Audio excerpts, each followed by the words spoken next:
Hi friends, this is Psychic Harsha, and today in this video I would be talking about Vastu, importance of Vastu, and would be giving you some Vastu tips also.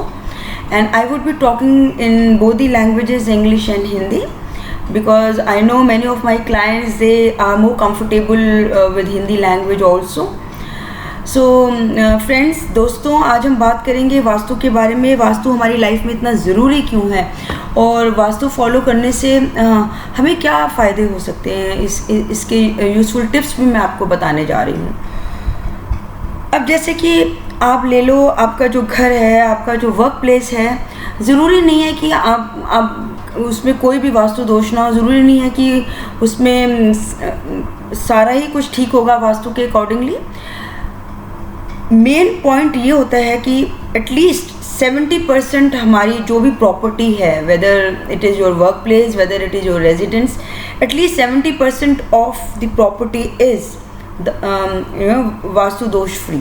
उसमें 70% आपके सारे वास्तु जो दोष हैं वो नहीं है।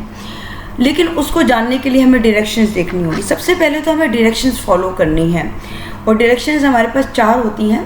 There are 4 important directions: east, west, north, south. और corners: north east corners, north west corner, south east corner और साउथ वेस्ट कॉर्नर। ये भी इक्वली इम्पॉर्टेंट होते हैं।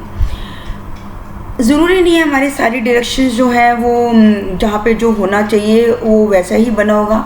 चलो हम एग्जांपल लेते हैं। हमारा will start with the residence, हमारा जो घर जहाँ पे हम रहते हैं।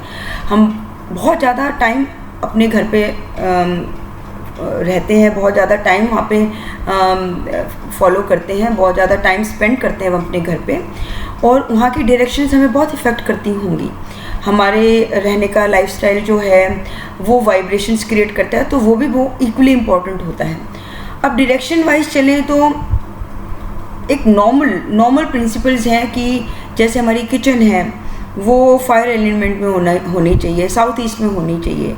जो हमारे बेडरूम्स हैं, जो मास्टर बेडरूम है वो साउथ वेस्ट में होना चाहिए।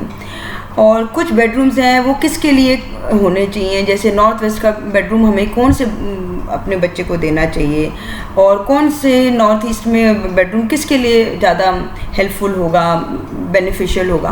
तो ये छोटी छोटी बातें होती हैं जो बहुत इम्पॉर्टेंट है, और ये तभी आपको बहुत ज़्यादा हेल्पफुल होगा जब आप एक वास्तु विज़िट लें, क्योंकि हर घर की डायरेक्शन अलग होती है। आपके आसपास की सराउंडिंग्स भी देखनी होती है, वो कितनी आपको हेल्पफुल है कि नहीं है। तो वास्तु विज़िट लेना, या आप अपना वास्तु मैप भी दिखा सकते हो किसी वास्तु कंसल्टेंट को। आप मुझसे भी कंसल्ट कर सकते हो कि हाँ, ये मेरे घर का वास्तु है, ये हमारे घर का मैप है, तो हमें कैसे आप गाइड करेंगे, तो मैं आपको गाइडेंस दे सकती हूँ। लेकिन एक बेसिक प्रिंसिपल्स जो हैं वो मैं इस वीडियो में आपको बताने जा रही हूँ। तो जैसे मैंने बताया कि फायर एलिमेंट है, वहाँ पे किचन होनी चाहिए, मास्टर बेडरूम है वो साउथ वेस्ट में होना चाहिए, नॉर्थ ईस्ट में टॉयलेट्स नहीं होने चाहिए, और हमारा जो सेंटर एरिया है, जो ब्रह्म स्थान होता है, वो हम जितना डेकोरेटिव रखें, वो हम जितना ओपन रखें, वहाँ के पे हम जितना पॉजिटिविटी ला सकें। जो हमारी एंट्रेंस है घर की, हमारे हाउस की, वो बहुत पॉजिटिव होनी चाहिए। कैसे हम इविल इफेक्ट से उसको बचा सकते हैं, वो इक्वली इम्पोर्टेंट होता है। तो सबसे पहले चलो हम बात करते हैं यूज़फुल टिप्स के बारे में कि हम क्या कर सकते हैं जो हर घर में होना चाहिए, जिससे, क्योंकि वास्तु दोष कितना है वो तो आप एक विजिट से या आप अपना मैप दिखा के ले सकते हो, लेकिन हम क्या टिप्स फॉलो कर सकते हैं। टिप्स में सबसे इम्पॉर्टेंट आता है feng shui articles. Feng shui articles are equally important in bringing positivity in your life, in your house. So keeping few Feng Shui articles in the house can definitely help you in bringing positivity according to Vastu. सबसे पहले हम बात करते हैं laughing Buddha की। Laughing Buddha, what exactly is laughing Buddha and how it can help you? Laughing Buddha is your friend, I would say. Keeping laughing Buddha in the entrance, आपके घर की जो entrance है, और facing outside, you know, it is welcoming you. It is really helpful.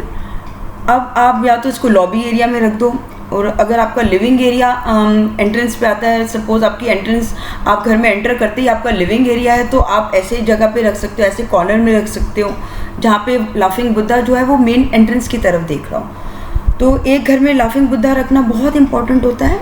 जो घर में positivity लाता है वो आपका फ्रेंड है, ऐसे सोचिए वो आपका एक फ्रेंड है जो आपको हेल्प करता है। और उसकी कोई आपको, बहुत लोगों को ये होता है कि कोई हमें गिफ्ट करे तो ही हम लाफिंग बुद्धा रख सकते हैं, ऐसा कोई नियम नहीं है। आपका कोई फैमिली मेम्बर है वही आपको गिफ्ट कर रहा है, आप ऐसे लाफिंग बुद्धा को आप खरीद सकते हैं। और लाफिंग बुद्धा की कोई हमें पूजा नहीं करनी है, कोई वर्शिप नहीं करनी है उसकी, कोई वो एक वर्शिप आइडल नहीं है। बहुत लोगों को ये है, डाउट्स रहते हैं कि हमें सुबह शाम शायद उस प्रेयर्स करनी होती हैं या कोई आरती गानी होती है या कुछ चैंटिंग करनी होती है, ऐसा कुछ नहीं है।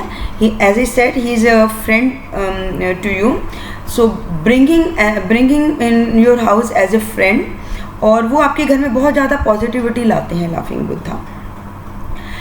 और आप एक घर में पिरामिड्स रख सकते हैं। ये मैं आपको सारी जनरल आइटम्स बता रही हूँ, स्पेसिफिक आइटम्स तो होती ही हैं। ये एक जनरल आइटम जो आप बिना किसी गाइडेंस के, बिना किसी वास्तु गाइडेंस के आप अपने घर में रख सकते हो। एक पिरामिड आप रख सकते हैं, क्रिस्टल पिरामिड, जो घर में नेगेटिव वाइब्स को दूर रखता है। उसको आप किसी भी सेंटर ऑफ द हाउस में रखा जा सकता है। लिविंग एरिया में रखना तो बहुत ही अच्छा रहता है। मोस्टली लिविंग एरियाज़ में हम काफ़ी सारी फेंग शुई आर्टिकल्स रखते हैं, क्रिस्टल आइटम्स रखते हैं जो आपके पूरे घर में पॉजिटिविटी को इन्हांस करते हैं। तो पिरामिड रखिए आप अपने घर में, क्रिस्टल पिरामिड, और ये ज़्यादातर आपको डिपेंड करता है कि किस कैटेगरी का क्रिस्टल आप ले रहे हो, तो उस हिसाब से इसके चार्ज वो रहते हैं। और क्रिस्टल चार्ज होना चाहिए। जो भी वास्तु कंसल्टेंट है या फेंग शुई एक्सपर्ट है, वो आपको कोई भी फेंग शुई की आर्टिकल्स देगा वो आपको चार्ज करके ही देगा। और अब अलग अलग तरीके होते हैं वास्तु की आइटम्स को चार्ज करने के। मंत्रास के थ्रू चार्ज किया जाता है, कुछ तरह की रिचुअल्स होते हैं जो हम उसको चार्ज करते हैं। ठीक है। और एक आइटम है जो बहुत ही इम्पोर्टेंट होती है, वो आप रख सकते हैं इविल आई। इविल आई होती है वो जो आप घर के एंट्रेंस में लगाया जाता है। हमेशा घर के एंट्रेंस में इविल आई लगाई जाती है। इसको आप घर के अंदर नहीं रखते हो, और ये बाहर लगाई जाती है। और एक आइटम है, जैसे आप बच्चों की एजुकेशन के लिए, प्रॉस्पेरिटी के लिए होता है, वो एजुकेशन टॉवर होता है। वो आप उनकी स्टडी टेबल पे रख सकते हो। वो बहुत ही इफ़ेक्टिव होता है। बच्चों का जो माइंड होता है वो स्टडीज़ में फोकस्ड रहता है, और उनकी जो अगर उनका माइंड फोकस होता है तो वो बहुत ज़्यादा अच्छे से कंसंट्रेट कर सकते हैं अपनी स्टडीज़ के ऊपर। उनकी एक्स्ट्रा करिकुलर एक्टिविटीज़ होती हैं, उसमें बहुत ज़्यादा फोकस कर सकते हैं। तो ये कुछ मैंने आपको थोड़े से टिप्स दिए हैं वास्तु के, ये आप फॉलो करिए। और आप मेरे से वास्तु विजिट भी ले सकते हैं। और आपके घर के, क्योंकि हर घर का वास्तु अलग हो सकता है, हर घर में देखना होता है कि हमारे को इस घर में ये ज़्यादा जो डायरेक्शन है उसको ज़्यादा इन्हांस करने की ज़रूरत है।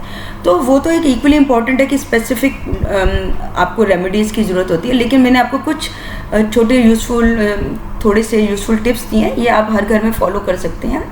और मैं अपनी नेक्स्ट वीडियो में आपको और भी टिप्स देती रहूँगी। आप मेरी वीडियोस फॉलो कर सकते हैं, यूट्यूब चैनल मेरा सब्सक्राइब कर सकते हैं। और मैं आपको कुछ एस्ट्रोलॉजी की भी टिप्स देना चाहूँगी अपने नेक्स्ट वीडियोस में।